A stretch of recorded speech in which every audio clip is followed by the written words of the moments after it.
I'm Sarah Wilson and you're listening to the Roots and All podcast. I'm here to help you get growing.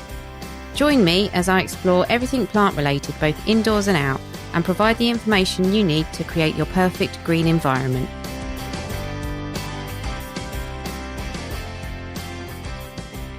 Hello and welcome to this week's episode of the Roots and All podcast. This week I'm speaking to Giles Heap, Managing Director of CED Stone. CED has a long history of supplying natural stone paving and facilitating the use of stone throughout the landscape and construction industries. CED has a really excellent reputation with industry professionals and customers because they're approachable and quick to share their expertise. Giles also shows a lot of concern for environmental and sustainability issues. So, for example, it was really interesting that when I mentioned to Giles about flooding, his first question would be whether hard surfaces were really necessary in that instance, which I thought was a bit like a pub owner asking if you really need to get drunk tonight when you go to the bar to buy a pint. And this is a really non-standard response from someone whose job is to sell stone, but it does point to his genuine concern for environmental issues. We recorded the interview in Giles's office, which looks over the huge and busy yard at CED, full of lorries and forklifts and stone cutting and so on, so please excuse any background noises. The interview starts with Giles talking about what sustainability means to him and why we need to think about this when we're ordering materials for our gardens. From a sustainability point of view, as we talked about earlier, I think there are two things we need to look at. One is the ecological value of the stone, i.e. is it the right thing to use? Is it going to last a long time? Is it going to look nice? Where does it come from? Can you have as low of carbon footprint as possible and all these sort of factors? And then there's the ethical side. So sustainability means different things to different people. To me, it's a combination of those two.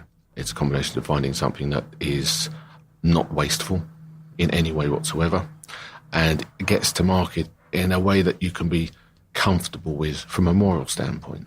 Now, for me, that means trying to trade ethically. We're members of the UTI, and I could go on about that for a while, probably will do later. But the basis is that the stone comes from places where the workers and the environment are looked after. That's really what it comes down to. And treated in the way that you would like to be treated yourself, as much as is possible. From a carbon footprint point of view, or an ecological point of view, I think the most important thing is whatever you use, wherever it comes from, it's right for that job. Now, it might be that the right thing for you to use is very, very cheap PC slabs, in which case use very cheap PC slabs. It might be that you just want something that looks a bit nice, it's probably not going to be there for a while, in which case, yeah, go and buy some cheap Indian paving from somewhere. Don't expect it to last forever, but there are different grades of Indian paving, so some are great, some are not so good. I mean, that in itself is a different subject and could be talked about for hours on end, where it's sourced from and how it's supplied. So we have such an amazing range of paving products in the UK, not just natural stone, but concretes and porcelains and various other weird and wonderful things as well. But you have to base it on what's right for the skin. The pros and cons of sourcing stone from overseas. Obviously, you can't have as much control over what happens in the production process over there. Is that fair to say? I don't think that's entirely fair to say. We've got pretty good control over our supply chain. I wouldn't say control, we have good oversight. We know 98% of the time exactly where the stone comes from and how it's produced. And this is something that we've done, ever since we were created sort of 40 odd years ago. We've known the quarry owners, we've known the quarries. We had to understand what we were trying to sell.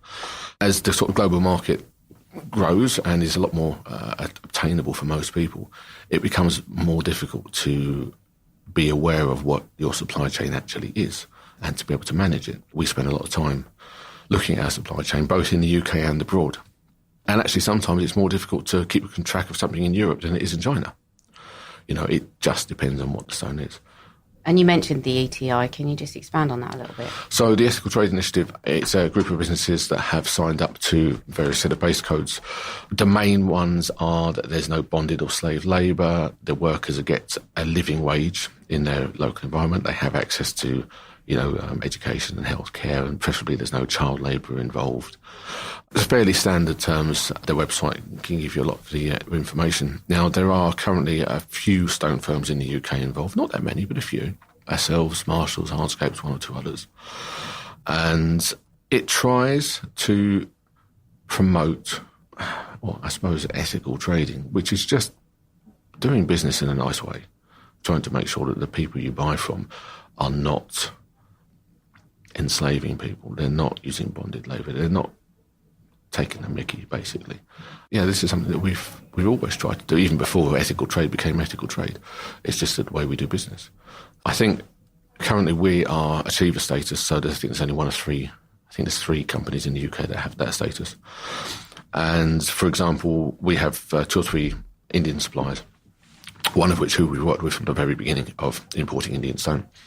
We can guarantee through every tier of his business, which is the packaging factory, the production factory and the quarries themselves, that there is no child labour, there is no bonded labour. All the workers have good rights, they have access to clean water and food, and they get time off and all this sort of thing. And I think we're probably one of the only companies that can actually definitely say that. But that's only one of our suppliers. The other 2 are very close to it, and we're continuously working towards that. And actually, people say, well, what's the point of it? And it's a very good example. When Callum Fraser, my commercial director, was out there last time, and he looks after our ethical trading for me, he regaled me of a story. He said he spoke to some of the workers over there, and the guys were so happy that they worked for this particular company. And the reason they worked for this particular company is because it was known to give good pay, to look after their workers, to make sure that they, had a bit of time. And people who worked there were very much in demand, especially the boys. And all the girls would rather go out with a guy that worked for this company than worked for another company. So people say, well, how does it work? Well, yeah, obviously it does, and the point is that social change, it takes a long time. But it started, and because that started, and it started from a very grassroots point of view, then the people on the ground are going to expect more next time. So when jobs come up at a factory or a quarry, if you're not going to get the same or similar, people aren't going to work there. So all the other owners are now going to have to up their game. And actually what we've seen is this slow snowball effect of it starting to make a difference. One thing we do have to bear in mind is, of all the Indian paving produced, the UK imports about 4%. A whole of the UK. So actually, we don't really have that much influence. We can only do our best. Who imports the rest, out of interest? Most of it's internal in India, right. Actually. I mean, you've got to bear in mind India is a massive place. But most of it is, I think it's something like 85% is Indian, and the rest is exported to the rest of the world. But I think we're about 4%, something like that. I might be wrong, but it's that kind of negligible amount, right, if you like. Okay. I was going to come on to this later, actually, but what other accreditations could people look out for when they're buying stone from a company? Well, obviously, ETI is good. The TFT have involvement as well. And I think that really the question to ask is just, are you members of some kind of ethical trade organisation or body? And if so, what do they do? To a degree, if you're really that worried about it, you kind of need to do your own research. Now, Stone Federation have started, the Stone Fed GP, they have started their own system called the Ethical Trade Register, which is pretty much a register to guarantee that the people who are on the register have actually done something. It's done on a stone-by-stone basis. The problem is I've got about 1,000. So from my point of view, it doesn't really work for me because we just have too many at the moment. But I work very closely with Stone Fed, and that's the sort of thing that we will eventually get onto as well. If people are really worried about it, genuinely worried about it, and unfortunately I'd say most people actually don't really care, then do a bit of research on the company you're expected to buy from. I said people don't really care. That's maybe unfair, but I can remember being at an event, an industry event, and I was honoured to be on a panel, and somebody asked me a similar question. So I actually turned around to the audience. I said, right, okay, we've got landscapers and designers here and contractors. Hands up. And there were, 90 or 100 people there. I said, hands up the people who have been asked by their client where the stone was sourced from and is it ethical.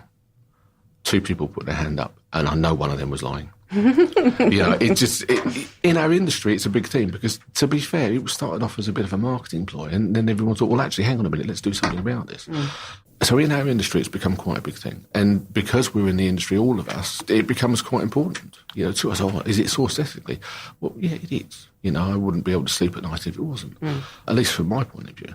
But Mr. and Mrs. Smith, they're not going to know about it. In the same way that it's only recently they've started questioning where their plastic packaging comes from, for their shops. And actually, do they want to have 10 Tesco's carrier bags when actually they could probably use a couple of Asda ones they had last week?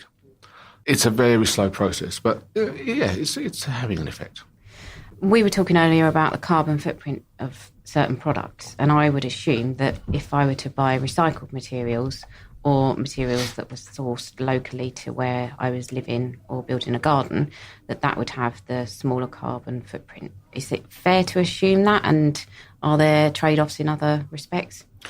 I think it's fair to assume that if you're specifically talking about locally produced and sourced products, within reason, there will be some that aren't. At the end of the day, there is probably more embedded carbon in a locally produced cement paving flag than there is in a Riven Yorkstone. Whereas if you compared it to, I don't know, granite all the way from China, then there's probably more carbon in that. But conversely, concrete uses a hell of a lot of energy to produce in one form or another. But generally speaking, I would say if you've got something local and you can use it, do. And I think that's better anyway, not just for the environment. I think it's right for the local economies. I think it's really important that we use the resources that we have locally within reason and appropriately and with some thought, rather than transporting stuff from all over the world. What I don't agree with is using something that is local because it is local. You use it because it's appropriate. Now, that might be that it's better to bring something all the way from the other side of the world because it's just the right thing to do. Whether the carbon footprint is high or not, it might be that the product will last longer, it'll look better, and in the long term, it will be better for everyone. And you have to get that balancing act right. And if we were in the UK, what would be our options in terms of buying locally? It depends where you're from. Your part of the world, not a lot. I'm stuffed. You're pretty soft, yeah. There's a bit of sandstone down there, but it's very soft. The UK's got a lot of geology, massive range of geology. I think I'm not probably wrong in saying that, especially in sort of the north, Scotland, places like that, we probably have more types of stone per square mile than pretty much any other country in the world. That also has its cons. That means we've got lots and lots of little quarries, nothing of any really big production. Now, we have, obviously, the famous ones we have in the UK, Yorkstone, of which there is quite a lot. Some are good, some not so good, and they're all various different types. They're not all actually technically Yorkstones, but they're, that kind of sandstone-based product. So if I start, from the southwest, you've got a couple of granites from Cornwall, which are quite nice. If you go sort of east a little bit from there, then you've got the Purbecks and the Portland stones. Not all are really appropriate for use in paving, and that's something else we've got to bear in mind. We've got a lot of building stones in the UK, not so many that are good for paving, so I'll concentrate on that side of things. So you've got a couple of Purbecks that are quite good. Portland can be used in the right situation. And then you get the odd weird ones like Ashburton, limestone and stuff, or marble they call it down there, which is very, very rare and very expensive, looks lovely, and you can't really use it for a big scheme, but anyway, by the by. Now, if we go up from there, you could go into the Pennants from South Wales. And again, there's a couple of nice Riven ones. The Sawn Pennant blue stuff, it struggles a little bit, I think, and has done historically since the big quarries closed. But there are a couple of sources of that. There are a couple of other different types of stone in sort of Monmouthshire and places around that, at the top of the Severn. There's a nice sort of purpley red sandstone from that part of the world as well, which is quite good for outdoors. Then let's see, if we go up the west coast, we go up to North Wales, famous for slate. 2 or 3 different types, some good, some not so good. There is a granite in that part of the world, which is lovely but quite expensive and not really used for paving, although it probably could be. But again, I think it struggles a little bit with its sourcing. We move east a bit further, then you get into the Yorkstone gritstones, Pennine gritstones, things like Brinskull and stuff like that. Further up north, there's then not a lot. There's a couple of things in Cumbria, which I'll talk about in a minute. We go up into Scotland, then you've got Whinstone from the Borders, which is a very dark, a very hard stone traditionally used. You see it all over the place. All the black curbs in Edinburgh and Glasgow are all Whinstone.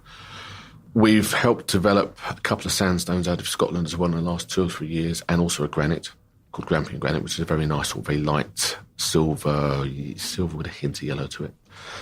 And then, I suppose, a bit further up the top, you've got the Caithness from Wick and Thurso, places like that. That is, again, a lovely stone, mostly Riven, so quite a low carbon footprint, because there's not a lot of energy used to produce it.